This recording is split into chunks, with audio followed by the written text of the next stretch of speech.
Hello, this is the chapter reading for Ancient Reflections by Tamara Agha-Jaffar. Part 1.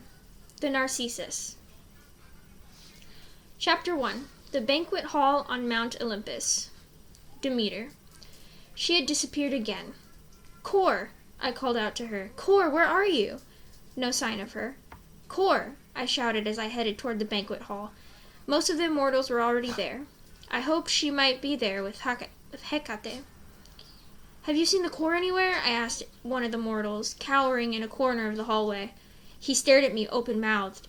I asked you a question, I said, raising my voice. Have you seen the Kor? He shook his head and lowered his eyes. Fool, I said, walking away.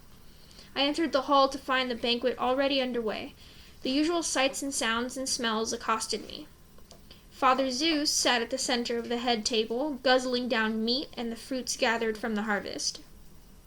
Hera was on one side of him, Athena on the other. I scoured the table in search of the Kor. Hecate was there, but there was no sign of the Kor. Hermes and Iris were engrossed in conversation, and Aphrodite was whispering something in Hephaestus' ear. I was surprised to see Hades at the banquet because he so seldom came to the upper world. I watched as mortals approached the head table with faltering steps. They bowed to offer their gifts of roasted pork and the fruits of the first harvest.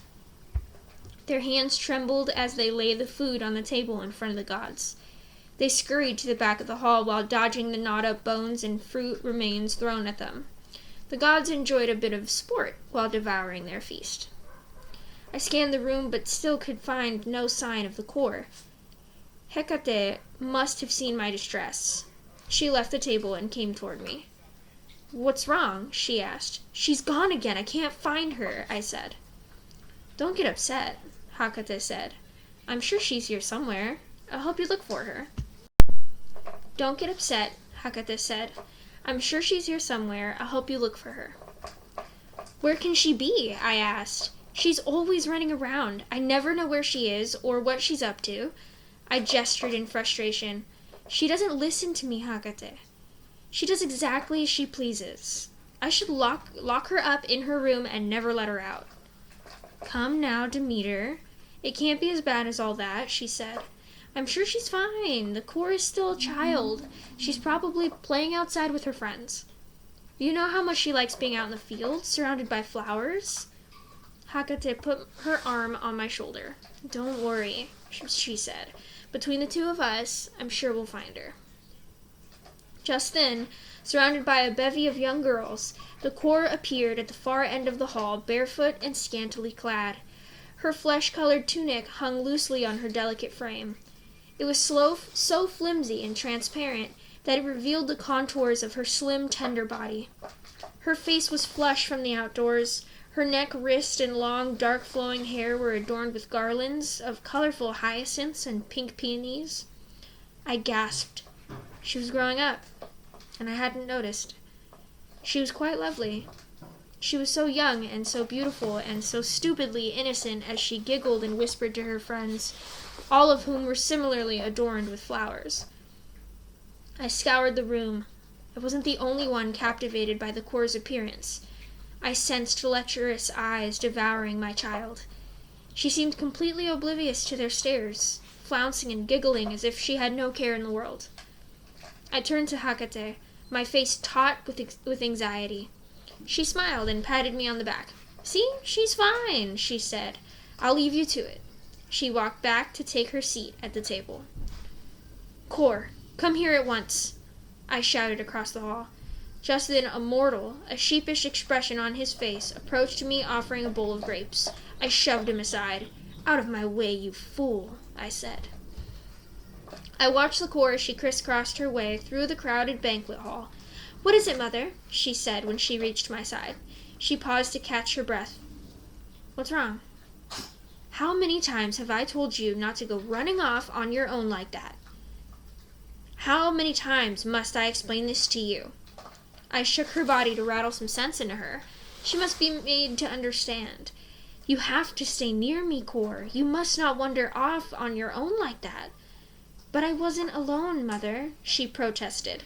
I was playing by the side of my friends. I was with Lukip, Phano, Electra, Ianth, Malit. Yes, I interrupted her. I'm in no mood to hear about your friends, Cor. Your friends are nothing. Your friends will not be able to protect you. Only I can protect you. Do you understand? We were picking flowers and playing, she said. You told me I shouldn't be alone, and I wasn't alone. I don't know why you're always so angry with me. She looked bewildered. She took a lock of her long hair and tugged and twirled it around her finger, a nervous habit of hers. I slapped her wrist to make her stop. Listen to me, I said. I'm tired of saying the same thing over and over again. Your friends won't be able to protect you from the gods if one of them comes after you to satisfy his ravenous appetite for females. Only I can protect you. Only your mother, who loves you more than anything in the world, can protect you. Are you listening to me, Cor? I said. I lifted her chin to force her to look me in the eye. Yes, Mother. I'm sorry, she said. She bowed her head and spoke barely above a whisper. I'm sorry I worried you. I was having so much fun making flower garlands with my friends that I forgot to check back with you. It won't happen again, I promise. I've heard your promises before, Cor, I said. Just then we heard a loud crash from the other end of the banquet table. One of the gods had thrown something, shattering it into little pieces. This was followed by loud, raucous laughter. Come with me, Cor, I said. We can't talk here. I took her by the hand as we maneuvered our way toward the door of the banquet hall, avoiding the throngs of servants carrying food and gifts. Another mortal scurried toward me, offering a plate of roasted pork. I scowled at him, and he scuttled a retreat. Finding a quiet corner in the hall, I pinned the Cor against the wall and lifted her chin to make her look at me. Listen to me, my child, I said. You are too young to know them well, but your father, your uncles, all the gods, they're capable of doing terrible things, especially to women. I'm going to protect you for your own good. I'm your mother. I don't want any harm to come to you. Her eyes glazed over. I had lost her. You're no longer a child, I said. You've blossomed into a beautiful young maiden, and they see it. They look at you, harboring lust in their hearts. They covet you. Do you understand? I said, shaking her shoulders. Don't be fooled by their niceness towards you, Cor. They're lecherous. They can hurt you. She fidgeted with her tunic and avoided my eyes. I'm only trying to protect you, I said. I just don't want any harm to come to you. She had stopped listening. I had to make her understand in spite of herself. I have told you the stories of how your father disguised himself as a swan and ravaged Leda, I said, my voice rising in desperation. I have told you of the god Apollo and how he chased after Daphne until she could run no further. She begged her father to save her from Apollo's clutches, so he transformed her into a laurel tree to avoid Apollo's frenzied sexual desire. I lifted the Cor's chin. Look at me. Is that what you want for yourself?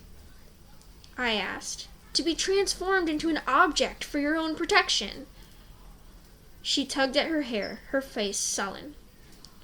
I've even warned you about Hades, god of the underworld, and cautioned you against eating any food he would offer you from the land of the dead, since that condemns you to return to his dark realm. Cor, I have told you so many stories, so many times to caution you, and yet you persist in running around with your friends, away from my protection, as if you didn't have a care in the world. Cor, are you listening to me? Yes, Mother, she said, her eyes lowered. What more can I do? What more can I say to make you understand? I asked. What am I supposed to do, Mother? She said, looking at me. She choked back tears. Tell me what you want of me. Am I to stay by your side forever? Am I not to play and run and gather flowers with my friends? Am I not to have any fun? I don't understand what you expect of me. Water pooled in her eyes. I don't understand why I should be treated any differently from my friends. They're free. They can come and go as they please. Why can't I? The despair in her voice surprised me. I stepped back. Despite her naivete, She was partially right. What did I expect of her? I couldn't keep her tied to me like an animal on a leash. She was not a prisoner after all. She should be allowed to laugh and play with other children her age. She was unlike other children. She was my child. I didn't care what happened to other people's children. I cared only for my child. You're right, I reassured her, smiling. I'm sorry. I'll try not to worry so much. I'll try to give you a little more space to play. Just don't stray too far from me, that's all. I stroked her hair. You know I love you, don't you? She didn't reply. Core, I said. You know I love you, don't you? She nodded her head. And you know I'm doing this for you, for your own good, don't you? She nodded her head. Come, I said, smiling. Let's join the others. I took her by the hand and led her back to the banquet hall. Hecate. I waited at the banquet hall for Demeter and the core to return. I could tell as soon as I saw the core that she was upset. I maneuvered toward them through the throngs of people, smiling as I declined their offers of food and gifts. Is everything all right? I asked Demeter as I approached them. Yes, perfectly, she smiled. We're fine, aren't we, core? The core nodded her head, pouting in silence. Just then we heard Zeus's thunderous roar from across the hall. Demeter, come here a moment. I want to talk to you about something. Demeter looked at me and rolled her eyes. I wonder what he wants now, she said. Core, you're not to move. Stay here with Hecate until I get back. Understand? I'll just see what he wants. I won't be long. I'll wait here until you get back, I said. Are you all right? I whispered to the core as soon as her mother had left us. No, she said, tears pooling in her eyes. She hates me. She's always angry with me. All she does is yell at me and tell me horror stories about the gods. I don't know what to do. I feel trapped. I wish I could get away from her. I wish she weren't my mother. Now, core, you know you don't mean that, I said. You know she loves you and she's just trying to protect you. But I can't do anything right. I'm always in trouble with her. She treats me as if I were a little child. I'm not. I can take care of myself. I don't need her breathing down my neck all the time. Core, she's trying to protect you, I repeated. No, she's not. The core looked up at me, her expression defiant, her eyes angry. You don't know her like I do, Hecate. She just wants me all to herself. She wants me to stay a child. I don't think she ever wants me to grow up. She keeps telling me my body's growing as if it's something bad. I know I'm growing, but I can't make it stop, she said, stifling a sob and twisting a lock of her hair. I feel so ashamed. Core, listen to me, I said. What's happening to your body is perfectly natural, and it's nothing to be ashamed of. But I have no control over it, she complained. It keeps growing. My breasts are developing, my hips are curving out. It's awful, Hecate, just awful, she said, stumbling over her words. No, it's not awful. It's natural. Your body is maturing. You're blossoming into a beautiful young woman. I don't want that, the core cried, stomping her feet. I don't want my body to be like that. I want to stay small. I have to stop it from growing. I have to control it. Core, you can't stay a child forever. You have to grow up. Stop fighting it, I said. You don't understand, Hecate, she said, looking up at me. I keep telling you she doesn't want me to grow up. Out of the corner of my eye, I saw Demeter making her way back to us. Hush now, I said. Your mother's here. We can talk later. Is everything all right? Demeter asked. Yes, perfectly, I replied. Come on then, Core, she said. Let's take our seat at the table. Core. I hated that place, especially when they were all gathered there, drinking and shouting, eating and laughing.